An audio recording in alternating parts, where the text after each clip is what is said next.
इधर आपका बेटा बेरोजगारी के कारण धक्के खा रहा है, उधर मोदी सरकार के मंत्री नितिन गडकरी अपने दोनों बेटों को मालामाल कर चुके हैं। याद होगा आपको, इसी नितिन गडकरी ने साल 2023 में कहा था कि आपको पेट्रोल 15 रुपए लीटर मिलेगा और हम एथनॉल का प्रयोग करेंगे जिससे आपकी कार माइलेज भी ज्यादा देगी। लेकिन आज भी पेट्रोल सस्ता नहीं हुआ, 100 रुपए लीटर मिल रहा है और एथनॉल युक्त पेट्रोल से गाड़ियों के इंजन को भयंकर नुकसान हो रहा है।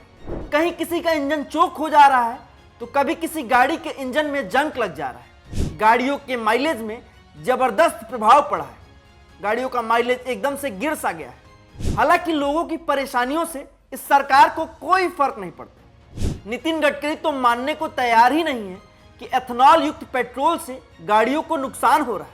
वे आज भी एथनॉल युक्त पेट्रोल पर जोर दे रहे हैं। लेकिन क्या आपने कभी सोचा है कि Nitin Gadkari ethanol blade fuel के इतने बड़े समर्थक क्यों हैं?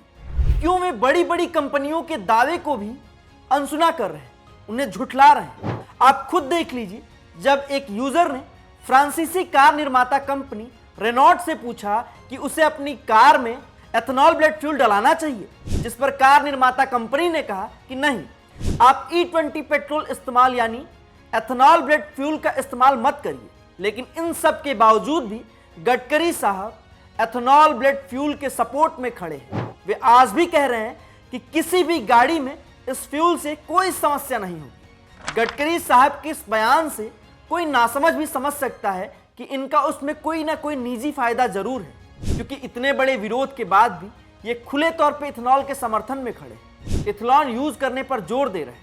तो आज हम गडकरी साहब को क्या फायदा हो रहा है एथेनॉल से, वो आपको समझा देते हैं। दरअसल ये एथेनॉल के इस्तेमाल पर जोर देकर अपने दोनों बेटों को मालामाल कर रहे हैं। पहले आप पूरी क्रोनोलॉजी समझ लीजिए। भारत में 2 कंपनियां एथेनॉल बना रही हैं। ये दोनों कंपनियां हैं मानस एग्रो इंडस्ट्रीज और सियान एग्रो इंडस्ट्रीज। मानस एग्रो का मालिकाना हक सारंग गडकरी के पास है और सियान एग्रो इंडस्ट्रीज के मालिक निखिल गडकरी हैं। सारंग और निखिल नितिन गडकरी के बेटे हैं। अब सियान एग्रो का रेवेन्यू साल 2024 में सिर्फ 17 करोड़ था, लेकिन आज के समय में इस कंपनी का रेवेन्यू 511 करोड़ का हो गया। मतलब सिर्फ एक साल में 2905% की छलांग लगाई है। वहीं दूसरे बेटे सारंग जो मानस एग्रो चलाते हैं, यह कंपनी अभी भी अनलिस्टेड है, लेकिन फिर भी यह कंपनी एथेनॉल बनाती है, क्योंकि इस कंपनी के मालिक के पिता बीजेपी के दिग्गज नेता हैं, सरकार में मंत्री हैं और तो और गडकरी साहब के पास सड़क परिवहन एवं राज्य मंत्रालय भी है। ऐसे में कंपनी अनलिस्टेड है या लिस्टेड है, क्या फर्क पड़ता है? तभी तो मानस का रेवेन्यू 2021 में 5,990 करोड़ था, लेकिन सिर्फ 3 सालों में इस कंपनी का रेवेन्यू 2 गुना हो गया। साल 2024 में इस कंपनी का रेवेन्यू 9,591 करोड़ हो गया। अब आप समझ गए होंगे कि गडकरी साहब क्यों एथेनॉल बेचने पर जोर देते रहते हैं। उन्हें आपके नुकसान से कोई मतलब नहीं, उन्हें मतलब है तो सिर्फ अपने दोनों बेटों की कामयाबी से। वे अपने पिता होने का फर्ज निभा रहे हैं। आप रटते रहिए कि एथेनॉल हमारी गाड़ी के लिए खराब है, इससे हमारी गाड़ी को दिक्कत हो रही है, हम क्या करें, सरकार हमारी सुन क्यों नहीं रही? हकीकत यह है कि आपकी यहां कोई सुनने वाला नहीं। सरकार के मंत्री और यह सरकार अपने चहेतों को फायदा पहुंचाने में लगी हुई है।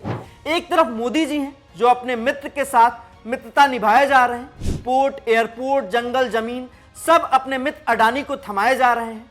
दूसरी तरफ गडकरी साहब हैं जो अपने बेटों के लिए आपकी गाड़ियों को कबाड़ बनाए जा रहे हैं, बची खुची कसर टोल पर लूट कर पूरी कर रहे हैं। वैसे कायदे से देखा जाए तो एथेनॉल ब्लेडिंग के मामले में नितिन गडकरी को दखल नहीं देना चाहिए, क्योंकि उनका तो यह मंत्रालय है नहीं, यह पेट्रोलियम मंत्रालय के अंतर्गत आता है और पेट्रोलियम का जिम्मा हरदीप सिंह पुरी साहब के पास है। बावजूद इसके गडकरी जी एथेनॉल बेचने पर जोर दे रहे हैं। कहां एथेनॉल ब्लेडिंग का टारगेट 2030 में पूरा होना था, फिर भी गडकरी यह गाते फिर रहे हैं कि 2025 में यह टारगेट पूरा हो गया है। अब मोदी सरकार बताए कि क्या यही न खाऊंगा न खाने दूंगा वाला कॉन्सेप्ट है?